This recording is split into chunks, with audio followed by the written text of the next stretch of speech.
উনি যে অ্যানালজিটা দিল যে ডিফেমেশনের জন্য 2 বছরের কারাদণ্ড হতে পারে আর হামলার জন্য 1 বছরের, তাই তো? তার মানে কি হামলা ডিফেমেশন হচ্ছে ছোট অপরাধ।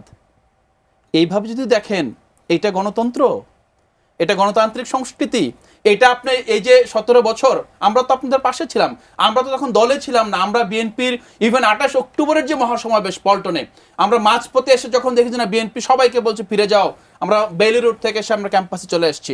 আপনি খুঁজে দেখেন বাংলাদেশের সাধারণ মানুষ সব সময় বিএনপি জামাতের সাথে মিলে আন্দোলন করেছে 17 বছর। তারা আপনার সরাসরি তাদের রাজনীতি ছিল না, বাট তারা চেয়েছে এখানে যে ফেসিজম গোড়াপত্তন করেছে সেটাকে সামহাও থামাতে হবে, তারা বিএনপি জামাতের সাথে ছিল। দীর্ঘদিন পরে যখন এটা হয় নাই তখন বিশ্ববিদ্যালয় ক্যাম্পাস থেকে ছাত্রদের নেতৃত্বে আপনার আন্দোলনটা হয়। আর একটা বিষয় যেটা বলেছেন, হ্যাঁ ছাত্রদলের আপনি সভাপতি, আপনার জেলার, আপনি দায় নেবেন না? আপনার দল থেকে হামলা হবে, আপনার বিরুদ্ধে মামলা হয়েছে, তো মামলা তো একটা অভিযোগ, আমি ফর্মাল অভিযোগ করেছি, আমি তো মারতে যাই নাই। আমি যদি মারতে যেতাম তার বাড়িতে পাল্টা মব করতাম, আপনি বলতে পারতেন আপনি তাকে কেন মারছেন। আমরা রাষ্ট্রীয় আইনের প্রতি শ্রদ্ধা জানিয়ে আমরা বলেছি যে তাকেও অভিযুক্ত মনে হয়, আপনারা তাকেও একটু তদন্ত করে দেখেন যে তার ইনভলভমেন্ট আছে কিনা।